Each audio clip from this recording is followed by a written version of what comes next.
درنو لیدونکو د همدې گاونډي هیواد د پاکستان رسنیو تیره ورځ هغه مهال د افغانستان پر حکومت سخت انتقادونه وکړل چې کله د افغانستان د کرکټ بورډ رئیس عاطف مشعل وویل چې پاکستان یو ناامنه هیواد دی او هلته کرکټ نشي کېدلی.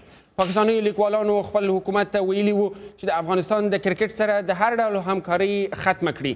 د گاونډیو سره د کرکټ پر سیاست او د کرکټ په همکاري د خبرو لپاره د افغانستان د کرکټ بورډ مخکنی رئیس نسیم دانش صاحب را سره دی همدلته په سټوډیو کې. دانش صاحب ښه راغلاست او امریکا غږ دفتر ته ښه راغلاست. موږ تاسې دغه خبر واوریدو. پاکستاني رسنیو دغه غبرګون د افغانستان د کرکټ بورډ د رئیس چې پاکستان یو ناامنه هیواد بللی و دا د کرکټ برخه ده که د لوی سیاسي موضوعات دي؟ ډېره زیاته مننه خاورین صاحب محترم او لومړی ټولو هیوادوالو ته سلام وړاندې کوم. نه یوازې د کرکټ ډیپلوماسي بلکې د ورزش ډیپلوماسي دا ده چې د خپلو ټولو دنیا ورزشو ادارات باید په یو بل تفاهم وي او د یو بل په منځ کې مشکلات نه وي او یو بل یو بل خبرو باندې توهین او یا مشکلات جوړ نه کړي. نو په همدې اساس خصوصا ګاونډي هیوادونه د ورزش په برخه کې ډېر رول لري او باید همکاري او دوه جانبه وي. نو دا اوس کومه مسله چې منځته راغلې ده دا زه هوښیار اقدام نه ګڼم د یو چیرمن چې هغه د یو هیواد ته په دې خاطر هغه هیواد چې هغه کوشش کوي چې د کرکټ بیرته خپل هیواد ته راوړي او په دې اساسو حالاتو کې د پاکستان او هند پخوانۍ د کرکټ ډیپلوماسي ډېره مشهوره ده. همداسې د ځینو نورو هیوادونو ترمنځ د فوټبال یا ساکر ډیپلوماسي. زموږ مثلا د چین او امریکا ترمنځ د پانډا ډیپلوماسي ده. د پانډا چینایان امریکا ژوبڼ ته واشنګټن ژوبڼ ته پانډای ورکوي پانډا ډیپلوماسي. موږ د پاکستان د کرکټ په برخه کې د پاکستان څومره همکاري ته څومره اړتیا لرو او که د خپلې تجربې په رڼا کې اوسئ چې زموږ سره کومې مشخصې همکاري کړې دي؟ پاکستان څه همکاري کړې ده؟ هند څه همکاري کړې ده یا یې نه ده کړې؟ بالکل که عمومي حساسیتونو ته وګورو افغانان اوس حساسیتونه لري د پاکستان سره، خو دا په دې معنا نه ده چې موږ د ورزش کې هم دغه حساسیات یا دغه مشکلات ورګډ کړو.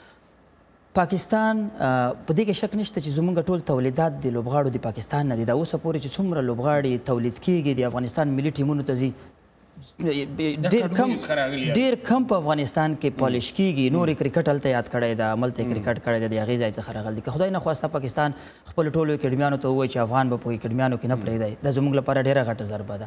د همدارنګه یعنې موږ تر اوسه د کرکټ هغه بنسټیزې چې نهادینه سي او خپله دا یو اقتصادي منبع نه ده په افغانستان کې. موږ یې نه لرو. موږ نشو کولی چې یو لوبغاړی د په افغانستان نه بیرون لاړ نه شي او هغه د په افغانستان کې بیخي غټ کرکټر جوړ شي دنیا سره ولوبېږي.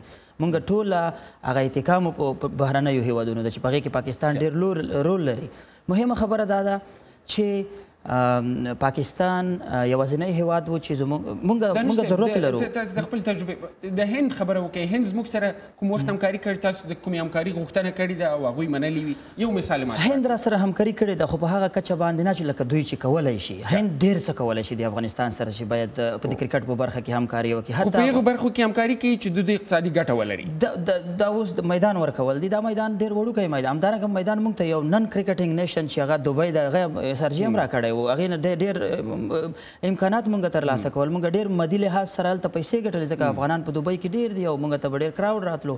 صرف یو میدان د دومره قرباني چې افغانستان کرکټ بورډ ورکوي او یا یې دا په دې باندې نه ارزي. باید هندوستان د نورې دنیا په نسبت باندې افغانستان ته ډېر کلک لاس ورکړي او په دې برخه کې ډېر څه کول. لکه اوس پاکستان لومړنی هیواد و چې موږ سره لوبې وکړې. پاکستان لومړنی هیواد و چې د الف لوبډلې سره لوبې وکړې. پاکستان لومړنی هیواد و چې انډر 19 لوبډلې سره لوبې وکړې. د دغسې خبرو نه وروسته چې دغه اړیکې رسنیزې سي او پاکستان رسنۍ سخت انتقادونه شروع کړي یا یې راباندې وکړي چې موږ هغه هیواد یو ناامنه هیواد بللی د مرستې پر ځای ورسره تاوان کوو. هغه غواړي چې کرکټ راسي او موږ وایو چې پاکستان یو ناامنه هیواد دی نو هلته کرکټ نه کېږي. طبعا راته غوسه کېږي.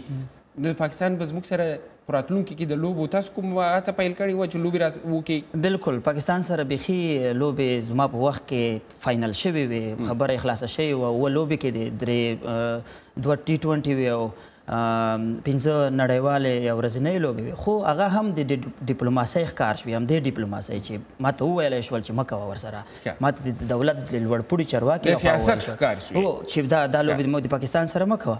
خو مهمه خبره دا ده چې پاکستان په تیره شپږیزه کې موږ ته 8 لوبغاړو ته انوسیانې ورکړې، انوسیزې ورکړې چې تاسو په کابل کې ولوبېږئ.